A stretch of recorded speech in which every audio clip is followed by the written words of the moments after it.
Hi guys, welcome to Rosika YouTube channel. आज चाहिँ हामी लुदिनटार भन्ने जग्गामा पुगेर आउँदैछौँ। रोसिकाको चाहिँ यहाँ हालत एकदमै खराब छ है। रोसिकाको साथीहरू कति हामी यसरी चाहिँ 7 साल बादमा हिँडेको हैन। उकालो ओह्रालो चाहिँ पहिलोचोटि यसरी हिँडिँदैछ। बहुत गाह्रो भएको अवस्था है। पसिना रहेको अवस्था। गाइजहरू हेर्नुहोस्, रोसिका आज एकदमै राम्री ब्युटिफुल भएर हिँडिरहेछ। तपाईहरुलाई म एउटा चीज देखाउँदैछु।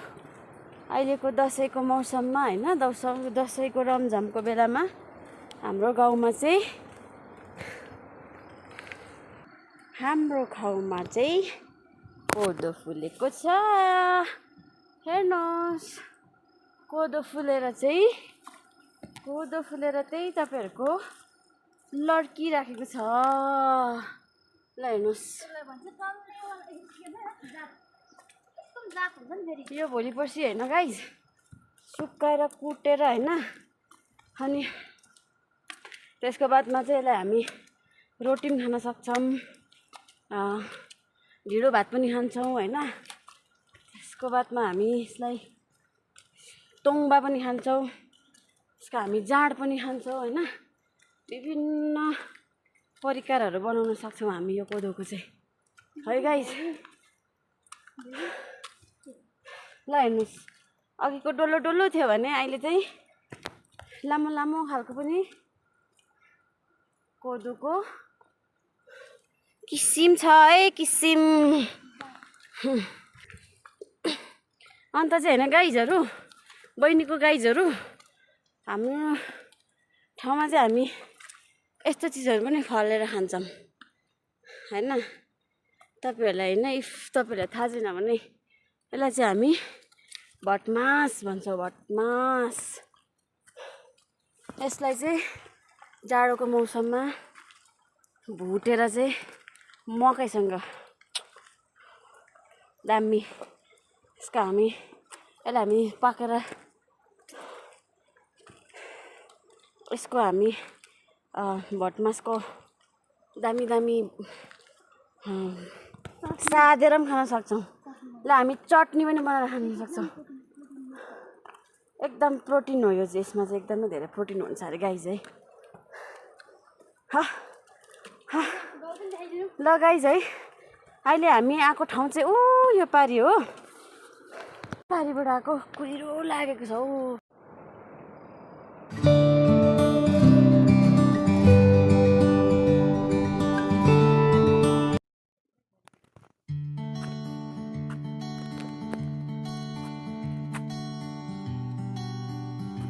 पुग्छ होला नि त।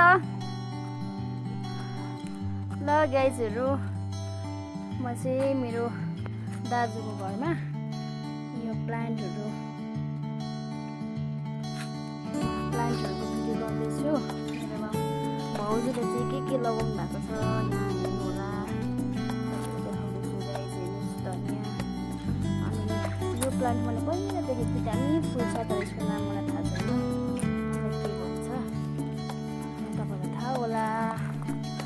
अनि भाउजूमा त्यो फुलको प्लान्ट मात्रै होइन, तर खोर्सानीको प्लान्टहरू छ भाउजूको घरमा। हाम्रो भाउजू चाहिँ एकदमै धेरै पढाखिलो हुनुहुन्छ। उहाँले यो पटहरू चाहिँ कुनै पनि खाली राख्नुहुन्न। उहाँ अलरेडी बिजी मान्छे हो, टिचर मान्छे, तर पनि उहाँले आफ्नो घरलाई सजाएर राख्नुहुन्छ है। उहाँ कस्तो ध्यान दिनुहुन्छ हौ। यहाँ थरीको खोर्सानी छ है। यो कुन आकार, कुन कलरको, यो कुन जातको भन्ने थाहा छैन। क्या किसिमको पत्र हो।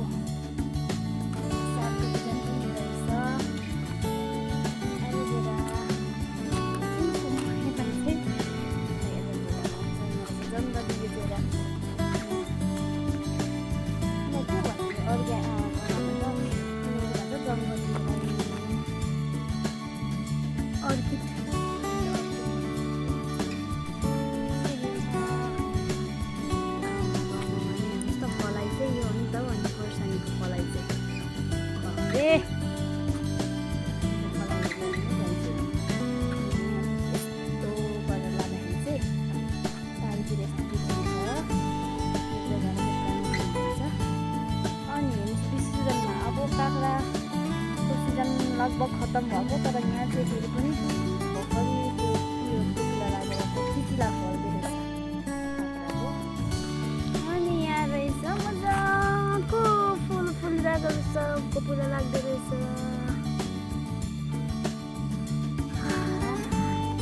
भुइँतिर त खोर्सानी त अनि के भन्छ, खोर्सानी के भन्छ यसलाई? आया हो, हेर्नुहोस् त साथीहरू, यो के हो, यसलाई के भन्छ? यो खोर्सानी पिरो हुन्छ त, यो के हो यो? म यहाँ भुइँतिर छ त। यस्तो छ हाम्रो माइती घर।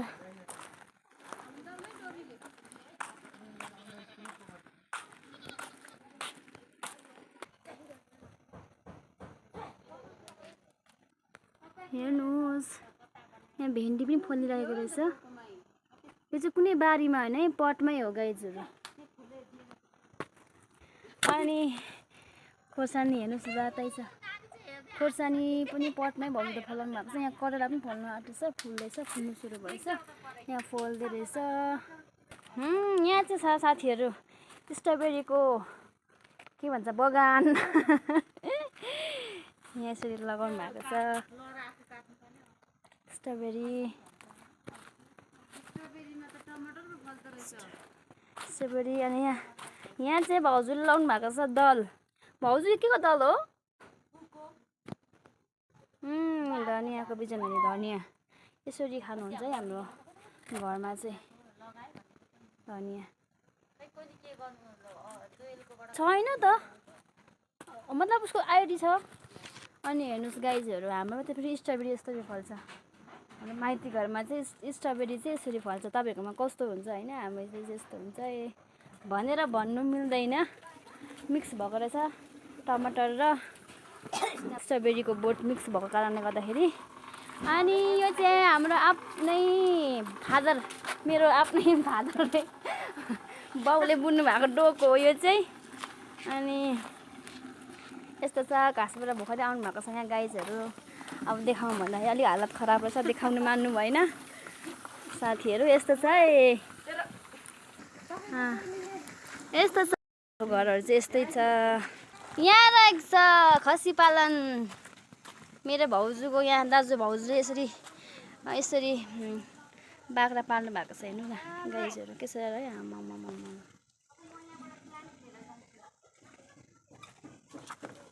हेरिहाल्नु होला यहाँ। ए बोका, व्यवस्थित तरिकाले पाल्नु भएको रहेछ। यहाँ चाहिँ बोका खसीको लाइन रहेछ यहाँ चाहिँ। अनि यहाँ चाहिँ माउ बच्चा, आमाहरूको यहाँ चाहिँ कुखुरा। हेर्नु न, तपाईँहरूतिर यस्तो कुखुरा पाउँछ होला, यस्तो घाँटी पिल्चेको कुखुरा। यहाँ माथि पनि आउँदैछ।